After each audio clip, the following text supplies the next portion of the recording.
doing today? Good to talk to you. I'm doing great. Thanks so much for having me.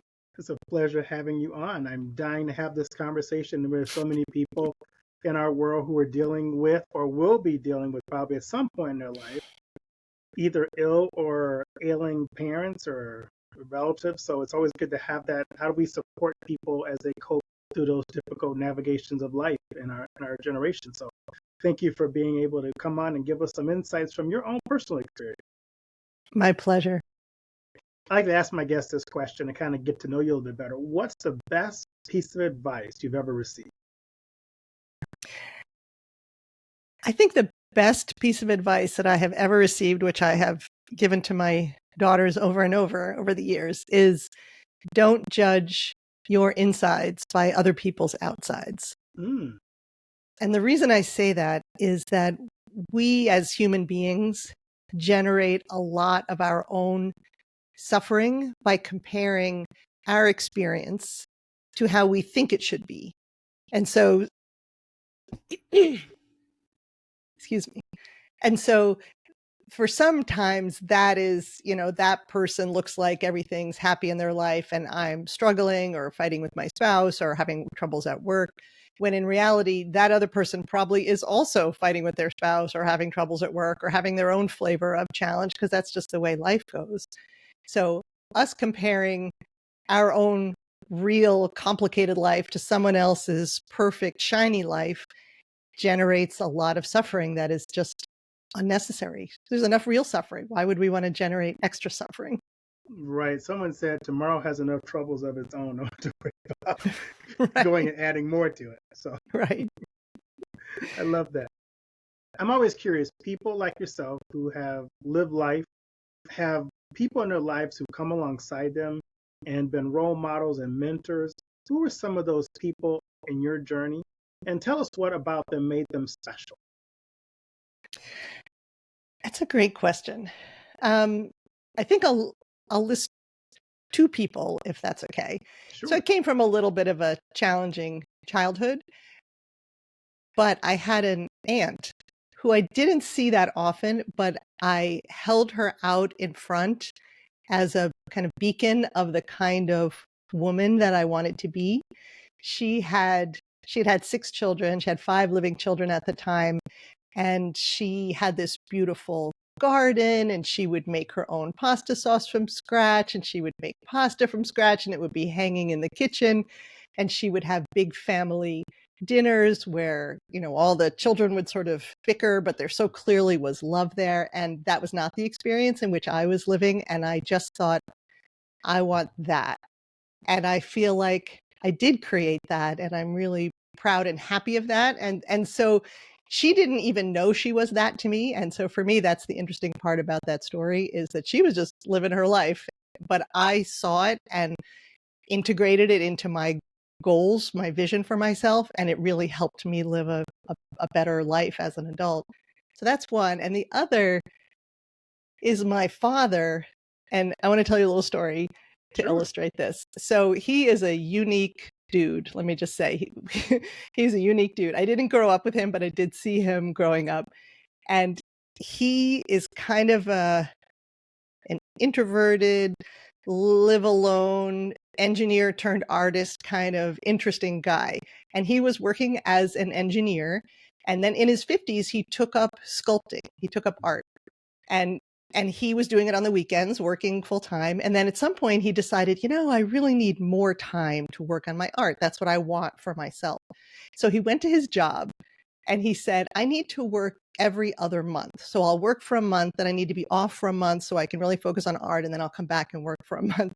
And of course they said, get out of here. Like, no, are you out of your mind? This is not a thing that people do. And he said, okay, it's been great working for you. Thank you. Goodbye. Basically, he had decided he was an engineer. He was willing to go work in a pizza place because this is what he needed for his own well-being. And because he was so good at what he did, when they saw he really was going to leave, they were like, well, wait. And you cannot believe it, but they let him do it. And so he switched on the full moon. So every full moon, he would either leave work or come back to work. And in the lab where he worked, they ended up calling him the Moon Man because he would come and go as the moon changed. And he did this for the last 10 years of his career before he retired. And the only reason he lived this incredible experience where he could have a month at a time to do art was because he asked and he really needed it. So he was willing to make it happen no matter what. And because of that, the world kind of opened up and gave him what he needed. And I find that very inspiring. That is so cool that he was so passionate about what he believed in and felt so strongly in it that he was willing to risk what was in safety to Right. go and pursue something that he felt really passionate about. That's really a neat story. Thanks. That's exactly it. And that's what I find so inspiring, that very thing. Because a lot of us, myself included, I struggle with this, but I'm working on it. We are maybe ruled a little bit more by fear, like, oh, well, but will I make enough? And can I really give up my job as an engineer to work in a pizza place? You know, those kind of, oh gosh, could I really do that ideas? And he was just like, nah, this is what I need to do. So this is what I'm going to do. And I think that we don't have enough of that. And I think it's very inspiring. And I look for ways in my life when I can emulate that. That is so neat. So you've given us a little taste of your background, but give us your personal story, because I know your personal story impacted your book. So kind of give us your story. Sure. So I think perhaps what you're referring to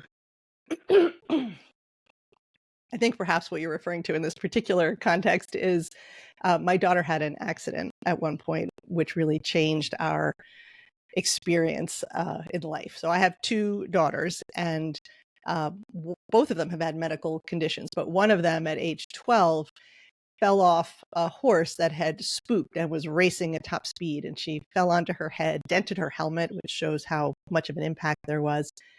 And she really had a tough time, and it was about a 3-year recovery that included things like excruciating headaches and neck pain that nobody for a long time could figure out the reason for. It made it in the beginning, impossible for her to go to school. And so she couldn't go to school. And then we would go to doctors and they would say, oh, brain rest, brain rest, brain rest, brain rest, brain rest. And we're like, it's been weeks, it's been more weeks, it's been more weeks. The girl's got to go to school. Like, what do we do here? And she was sobbing and screaming and unable to sleep and had 12 out of 10 pain 24/7, in addition to a whole bunch of other things. And so after a while, we tried to send her to school, but she couldn't do anything. And they didn't make her do tests. They didn't make her do any work. She just would try to go to school. And every single day for months, by 11 o'clock, she's in the nurse's office and the nurse is calling me and saying, you have to come get her. So we did this crazy thing for months where, like, every day we were like, maybe today it will work and we'll just take her to school and it's going to be okay. And every day she was in excruciating pain, couldn't cope, and had to come home. And so she lost not only her experience of herself as a learner, but she lost all her friendships because she was not fun to be around and she couldn't do anything anymore. And, she was miserable. And so other 12-year-old girls are not wonderfully supportive of a situation like that. Right. So she lost her whole sense of who she was. And eventually we realized, well, this is silly to play this game every single day. And we pulled her from school. And the plan was to homeschool her. So I was working, and my boss at the time, thankfully, was very supportive, because I went and said, look, this is our situation. Either I have to quit or I can bring her with me and I can homeschool her while I work. And he said, okay, let's try that. So this was the first time, it had been now many, many months, that we realized, oh, guess what? She can't read anymore. They didn't know at school because they weren't having her do anything. But I was having this fantasy, oh, she'll just sit next to me or lay on the ground and do her work, and I'll do my work, and then we'll send in the work to the school and it will be fine. But no, so she couldn't read anymore. She couldn't understand. And she had been a straight A student in a college prep school up until that point.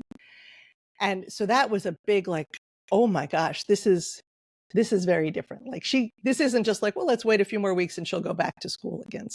Our whole situation had to change. And so not only was she in this excruciating pain, but she couldn't read. Her swallowing was backwards. Food would come out her nose when she would swallow. She couldn't understand language in the same way anymore. Her personality changed because her brain was damaged. She had tremendous anxiety and depression that she had not had before. And so it really upended our whole family, not just her, but me, my husband, and her sister as well. And so the other thing that was challenging for us was that nobody could figure out what to do. And, we like it in medicine when we say, oh, you have this problem and here's the pill that fixes it. But this was a complex situation. Nobody could figure out what to do. The advice we were getting from the medical system really wasn't helpful at all. I was in integrative medicine at the time, so I took her even to our integrative medicine doctors. That information also alone was not particularly helpful. They said, well, stop eating sugar and clear the mold from your basement and all the pain will go away. And of course, that wasn't true. And so what ultimately happened, speeding towards the end, is she had, led by me, a truly integrative, palliative, meaning symptom-based treatment plan, which included a ton of stuff. So medicines, procedures, injections in her neck, surgery for her neck, meditation, guided imagery, yoga, massage, EMDR, which is for trauma, because the fear she felt while she thought she was going to die on that horse. Something called behavioral optometry to help her eyes and her brain work well together. Something called neurofeedback to get her brain back online. Plus counseling, plus physical therapy, plus chiropractic. So this kind of all around approach, plus an educational approach of a school that was specifically for kids who were struggling with learning, but were very bright, got her better. It ultimately got her better. And she just fairly recently graduated from college with very high marks. And I'm so proud of her and happy for her. But also she grew as a person. She did. And towards the end of it, she was able to see that there really, truly were blessings, even in this incredibly difficult experience. And so I think that whole experience impacted me as a person, for sure, but also as a doctor, really getting what it's like from the other side and really getting how important integrating a fully medical approach plus complementary modalities to round out the whole person and whole family approach to getting better from something complicated. That's an interesting story. I'm curious, because you've been on both sides of this coin. You, as a doctor, you know what the doctors say. But for people out there who are struggling with people who are dealing with illness in their family, and they're caregivers to people who have a lot of medical issues and require a lot of time, what would you kind of say for people who don't really understand? Because I think a lot of people look at that on the outside. They don't understand the frustration, even the pain that the caregivers are going through. And they kind of sometimes dismiss it going, oh, it can't be that bad. Or they don't know even how to even step in and say, how can I help? Those people are at the end of their wires. I mean, end of the line sometimes because there's so much put on them. Yeah. So maybe kind of speak into that, people who are listening for those people in that situation. Absolutely. So I'm an integrative palliative care physician. And so that means not just end of life, but the care of people with serious illness. And the way I see it is whole person care for families, not just patients, families facing serious illness, using all of the tools that work. So that's all the medical tools and the non-medical tools. And what I found as my time as a practicing integrative palliative doctor is that some families, even with a very difficult diagnosis, were doing okay. They were struggling, of course, because it is so incredibly hard. But the family wasn't falling apart. And then other families, same severity of diagnosis, but these other families were really fracturing and struggling to the point of, hanging on by their fingernails as a family, like really not doing well. And I became very interested in what's the difference? What are the people who are tired and overwhelmed, but finding meaning in the experience, getting the help that they need, connecting as a family instead of, everyone to their own corners? What are they doing? And if we teach that stuff to the other families, can we help those families do better? And of course, it turns out you can. And that was why I wrote this book. My book is Coping Courageously, a Heart-Centered Guide for Navigating a Loved One's Illness Without Losing Yourself. And it's in that book are so many tools that the families who were doing well were using that worked. And so from that, I've also kind of tried to figure out, to answer your question, what are the things that people need? Like, what helps aside from reading my book, which I do think helps, but really, like, kind of in a structural way, what helps? And so I came up with something that I call the Courageous Caregiving Roadmap. And there are 5 parts to that. And this is what I really think people need to do, to know, to get help with in order to cope with the situation of having a seriously ill loved one. So those 5 things are: the first one is managing the medical machine. So the medical system is crazy and a mess and does not work as well as we all wish that it would. So I do think that it's important for people to learn, how do you get the best from your doctor? How do you keep your loved one safe in the hospital? What should you bring when your loved one goes to the hospital? You know, what do you do if they're about to give your loved one a blue pill and you never saw that blue pill before? How do you keep track of all the stuff? You know, how do you get a second opinion? How do you know if you need a second opinion? So how do you manage this craziness? That's the first one. The second one is, I do think it's really important that people intentionally face the tough stuff. So what I found in some families who are really not doing well is they were just like, la, la, la, la, la, la, la. Do not tell us a bad diagnosis. We do not want to hear it. We don't want negative thinking. We're not going to talk about that, period. And even though that seems like it might make you feel better or make your family feel better, in fact, it makes everybody feel worse, because refusing to look at it or talk about it doesn't mean it isn't true. And it doesn't mean everybody's not scared. It's just like trying to stuff the monster in the basement and you can still hear him growling down there, right? So it doesn't make you feel safe. It just kind of increases the power of this fear because everybody's afraid to talk about it. So I think being open to talk about the tough stuff, it doesn't mean you have to be depressed all the time, but like, okay, let's just hear it. Let's just look at it. Let's put it on the table. Let's everyone talk about what's happening.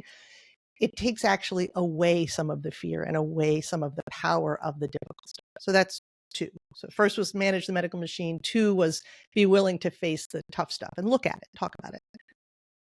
Number 3 is people need help making high quality medical decisions.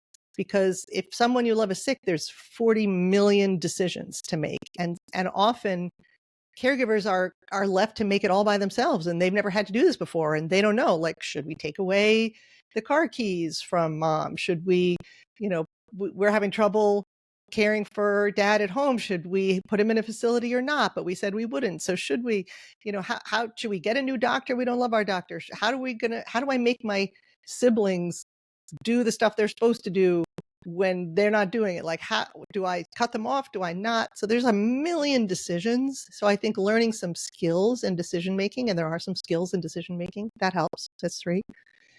4, we need skills to manage our own strong emotions, because people are so scared of their own feelings, and then they stuff them back in the basement with the other monster, and that makes people feel worse, and it separates families, right? Like if one person is feeling sad about it or saying, you know what, is dad going to die? And everyone in the family jumps on them and is like, don't you say that. We're not going to have that kind of talk. That shut that person down. Now the family's not as close. They don't feel comfortable speaking anymore. And if you yourself are afraid of your feelings, maybe you shut down to your family and you're like, no, I'm fine. Everything's fine. Everything's fine. When it's not fine. Like it's okay to cry together, and we need some skills to manage strong emotions. Feeling emotions will not kill us, but sometimes it feels like that. So that's 4. And then number 5 is, oh my gosh, caregivers have to fill up their own cup, because you cannot pour from an empty cup. You cannot drive the car on an empty gas tank. Caregiving is so hard. And people sometimes feel like, oh, it's not about me. It's about mom. I'm fine. I don't need anything. It's all about mom. But when you do that, you become so depleted that not only do you feel terrible, but your empathy goes down, because that's what happens. And you get maybe even crankier. And like, mom doesn't want a cranky caregiver either. So it's even a gift to your loved one to take care of yourself, so that you can show up with your most loving, warm, healing presence, which if you are totally depleted, you simply can't do. So So filling up our own cup, taking care of ourselves is really part of caring for somebody else. I love all 5 of these. And I know someone who's dealt with some of these things in my own life in terms of family. Number one is one of the hardest ones is managing the medical machine because there's so many complexities to the medical machine. Yeah.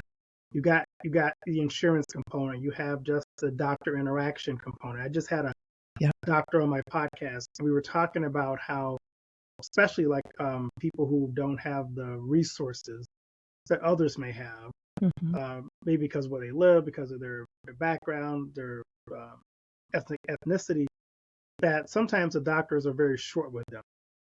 They come in, they don't have time to discuss things, talk about things, and so you feel like you really don't get enough time to get your questions answered. So how'd you recommend for a family who's dealing with some of those medical issues? How do you approach a doctor with questions? Because a lot of times that's the hardest thing. If you can get a doctor to interact with you and have a discussion with you, sometimes it kind of lowers the anxiety in that medical machine you're dealing with. Yeah, that's such a great question. And there's a lot in there, but let me talk about specifically the one about connecting with the doctor and getting your questions answered. So let's assume that most doctors are trying to do a good job. If you have the occasional really jerk doctor, you should dump that doctor and get a better doctor. But let's assume this is a nice person who's just stressed out, as doctors are, feeling rushed, and doesn't mean to come across like they don't care about you, but kind of it feels that way. We'll assume that. And so here's what sometimes happens. And I'm going to tell you this, and then I'll explain why you want to do different than this. Sometimes the doctor first comes in and everyone's sort of polite, and the doctor says, "Oh, hi, okay, what can I do for you?" Okay. And the doctor is saying, "All right, here's my questions. I'm doing an exam." And then they start telling you, "All right, this is what we're going to do, and change this medicine. We're going to do this thing." And the family or patient is being polite in the beginning, letting the doctor do their thing. Then the doctor, in their mind, they're looking at the time, they've got someone else waiting, and they're closing up in their mind. And then what happens is what in medicine we call a door handle question. So the family has been waiting for their turn, but the doctor thinks they're closing the visit and they're about to move on to the next person who's waiting. And then as they're like, "Okay, so, I'll see you next time," the family says, "Well, there's just one thing." That's a door handle question. But this is the thing they've really wanted to talk about. And they want 10 minutes to talk about this thing, but the doctor is done. They spent the minutes that they had for this visit. And so that is so common. And then the doctor's like, "Well, okay." And they say, blah, blah, blah, something fast. And then they leave. The family feels like, "Oh my gosh, this was so important to me. I've been waiting so long to talk about this. And the doctor gave me 2 minutes." That is so common, but there's a way to not have that happen. And here's what you do instead. You write down what you want to talk about first. So you're clear when you go in. You write it down. Because when you go in, sometimes you forget. Like you see the doctor, like, "Oh, I forget what I wanted to say." Write it down. I want to talk about, should dad still be allowed to drive? So when the doctor first comes in and says, "Hi, nice to see you," you say, "I want to say, I know we don't have that much time. I want to say right up front, it's really important to me that we have time to talk about, should dad still be allowed to drive?" I want to say it's the first thing you say. And now the doctor knows, okay, I got to manage this time, including this thing that is important to this family. So they may start right with that. They might go, "Oh, okay, well, let's talk about that first. Let's spend the whole time talking about that." Or they may say, "Okay, but his blood pressure was a little high. So we do have to talk about blood pressure, but now I'm managing. I'm going to do blood pressure faster so that I make sure I save, 7-8 minutes to talk about this thing that's important to the family." So if you do that and you say right up front, "I just want to let you know, I know our time is limited, but this thing is really important to me that we talk about today." Unless your doctor is a jerk, they will rearrange the visit to make sure that your thing gets covered. If what they say is, "Well, I don't care what's important to you, we're going to do what I say," then you get another doctor. I like that. That's good. Another part that I think is really key too for me, all these are really important, but 4 stuck out to me too is how do you manage your own strong emotions? Because it seems to me like a lot of times, especially when you have multiple people in the family and they're all trying to provide input on care for a loved one, maybe it's a parent or a sibling, that we we try to bury our feelings or our emotions, or they come out over the top, overly aggressive, and that dominates the time. So how do you how do you how do you give people, what kind of skills do you talk about in your book to help people manage those all the different emotions that are in the room? Yep. I'm going to give you one underlying idea first, and then I'll talk more about the specific answer to that question. The underlying idea is that we create more suffering for ourselves by beating ourselves up about our emotions than we would if we just felt them, right? We spend so much energy trying to not feel sad, not feel angry, stuff it away, that if we just said, like, just acknowledge this is happening. I feel sad today. I feel sad today. I'm going to set a timer and give myself 15 minutes to just cry and cry and cry. When the timer goes off, I'm going to wash my face, take the dog out, and have a snack, right? Like, rather than stuffing it and trying not to feel it, we give ourselves a little time, because if you stuff it, what happens is at some point it explodes out on somebody else. And so you go from zero, looking like you have no emotion, to all of a sudden you're yelling at everybody, or you're losing your mind, crying, and everybody's freaked out. Whereas if you just give yourself 15 minutes here and there when you need it, it's like lets the air valve out, right? It lets the pressure out. So that's one just underlying concept. But then the other thing that I think is important to know is that we all have different personality quirks, right? I use the positive intelligence model. There's a book called Positive Intelligence that it's not my book, but I recommend it highly to other people. And it talks about the different negative voices in our head and how that makes our emotions worse, more challenging. So everybody has a judge saying, oh, you're not being a good enough daughter, or you're not being a good enough sister, or judging somebody else. He's not being a good enough brother. He's not helping as much as he should. So this judging part makes everything worse. We judge ourselves, we feel badly. We judge other people, we feel angry and resentful.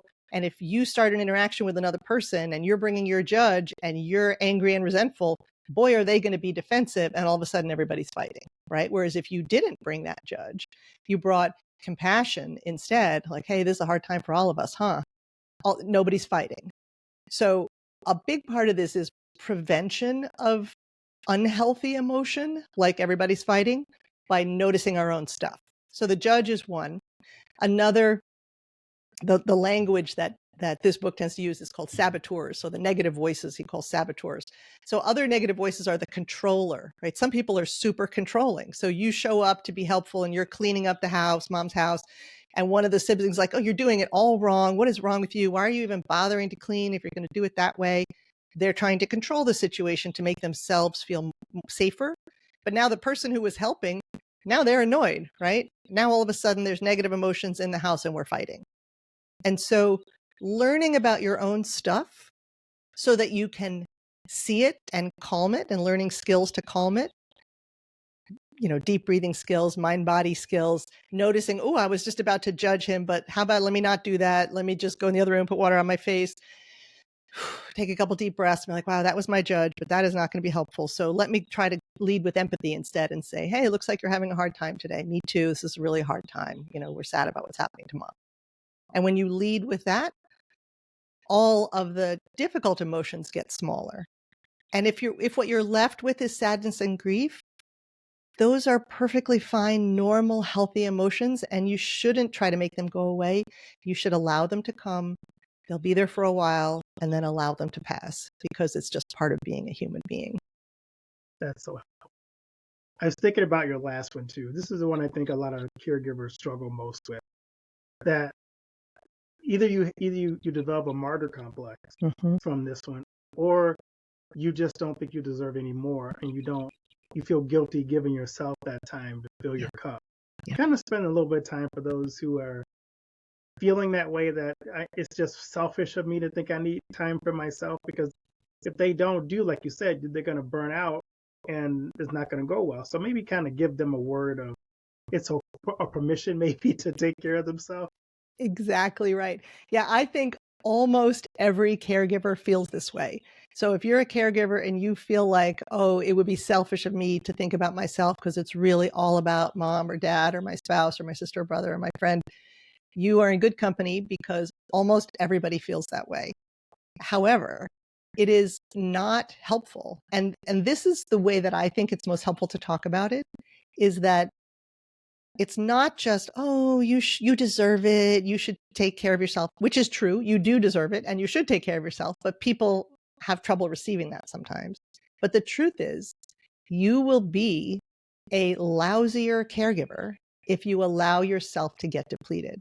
And if you truly care about your loved one, you want to show up as the kind of caregiver that they deserve. And if you wear yourself to the bone, I don't care how wonderful a person you are, you will not be as good a caregiver. You will be more short with them. You'll be cranky sometimes. You'll be more perfunctory, like you're doing the things you need to do, but in your mind, you're somewhere else. You're not bringing your wholehearted, loving self to every moment. And that is not the kind of caregiver that your loved one deserves. They deserve someone who is filled up as a human, physically, emotionally, spiritually, who is truly present, bringing their loving energy because they have enough energy because they took care of themselves and they filled themselves back up again. That's the kind of caregiver I would want, you would probably want, everybody listening would want for themselves, right? So if you turn it around and you think, let's say you're the person needing care, would you rather have a caregiver who never takes care of themselves, who doesn't ever get a break, who doesn't sleep enough, who doesn't move and exercise, who doesn't eat healthy food, who feels exhausted? Think about how that person's going to show up. Would you rather have that caregiver, or would you rather have the caregiver who gets great sleep, who hires you some help to take care of you so that they can have a break, who exercises every day, who meditates or prays, who when they walk in, you just feel their warm energy that they're able to share with you? That's the kind of caregiver everybody wants. Right. But you literally cannot be that caregiver if you allow yourself to get depleted. So I do think it's helpful for some people to think about the fact that they are filling up their own cup as a gift to their loved one, not just a gift to themselves. That's awesome. So how's your book being received? It's great, actually. It's so reinforcing and it fills my heart really when people reach out to me and say, oh my gosh, thank God for this book.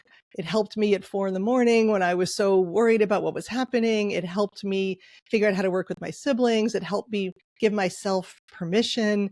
It helped me understand what was going on and make a plan. And so I feel filled up about it. And that's why I'm excited to talk about it. And I'd love for more people to read it who need it. And I think it touches on parts of caring for somebody who's ill that we don't always talk about, the deeper human parts. And because of that, I share some of my own stories in there, and there are plenty of patient stories. Every chapter starts with a story. So it's not a dry read. It's more, we're all in this together, and here's some examples of people who have gone through things and how they handled it.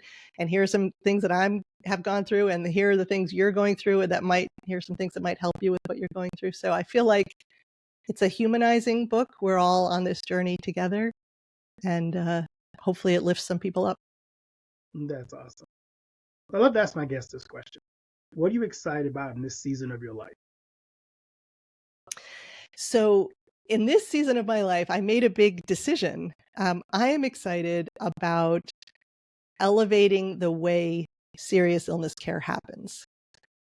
I could have stayed in a little practice, but I decided to take a leap and further this field of integrative palliative care, which is not a fully developed field, but I want it to be, because I think that this whole person approach to caring for families, not just patients, but families with serious illness, using all the tools that work. So medicine type tools and, acupuncture, massage, guided imagery type tools, teaching that to families, but then also teaching that to physicians and other clinicians. That's how to change the world, how to change the culture.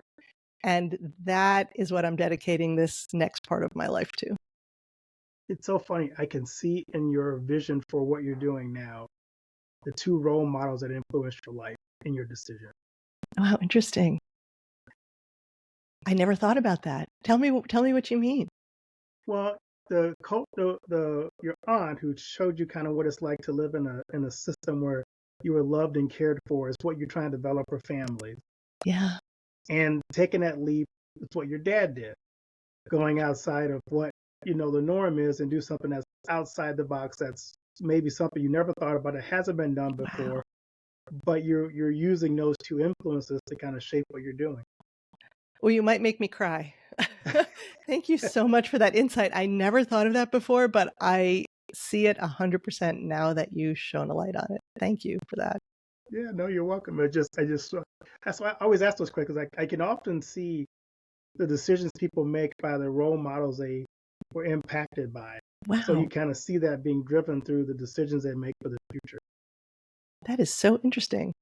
What a great interviewer you are. That is so interesting. Thank you for that. No, it's my pleasure. It's just funny to kind of see it developing your life that way, and just the different things you did to just kind of you can see your dad taking the chance with you staying home. I mean, that was another thing I could see when you said, okay, my Yeah. dad did this one month off, one work at home, and you did the same thing with your daughter. It's like I got to find a way to put her first in a situation, which means it may be risking what I'm used to doing with my job to take on this new role as a mom for our Yeah. family. So it's just fun to kind of watch how those influences kind of impact your life, whether you see them or not. Absolutely. I love it. I love that you could see that. I couldn't see it for myself, but you could see it. I love that. Oh, that's great. So this is my other favorite question for my guests. What do you want your legacy to be? What do I want my legacy to be? Um, I mean, on the one hand, it's the same thing because I think I'm working on my legacy, but really at a deeper level, I want to have been somebody who put good into the world and who helped, this is what I like, who helped people see their tough situation in a different way so that they could grow from it in some way, whether they grew personally or they grew as a family or they learned something or they saw their own strength. Um, and now that I say it out loud, I hadn't really thought about it before. I think that part of that is that I had a little bit of a difficult start as well, but I feel like I have been so blessed to create a wonderful life for myself. And that idea of just because you're facing something difficult doesn't mean that your life has to be bad or doesn't mean that you've lost control or that there's nothing you can do about it. There's always something you can do about it. Even if you can't fix the thing, you can look for, I hope this is okay to say, but I say this to patients all the time, look for the flowers in the poop. Yeah, Life gives us a fair amount of poop. That's the tough part, but there's always flowers. And it doesn't mean the poop's not there. We're not saying, oh, it's right. all good, it's all great. But even if you lost someone dear to you, maybe you were impressed with your own strength, or maybe you met some amazing people, or maybe people showed up for you in a way you didn't even think they were going to, or maybe you developed a new interest.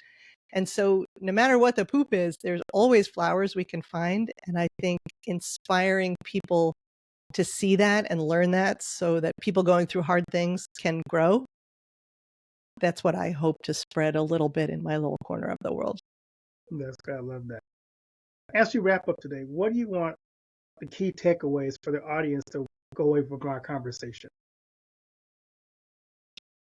I think the key takeaway is to approach hard things with open eyes and an open heart.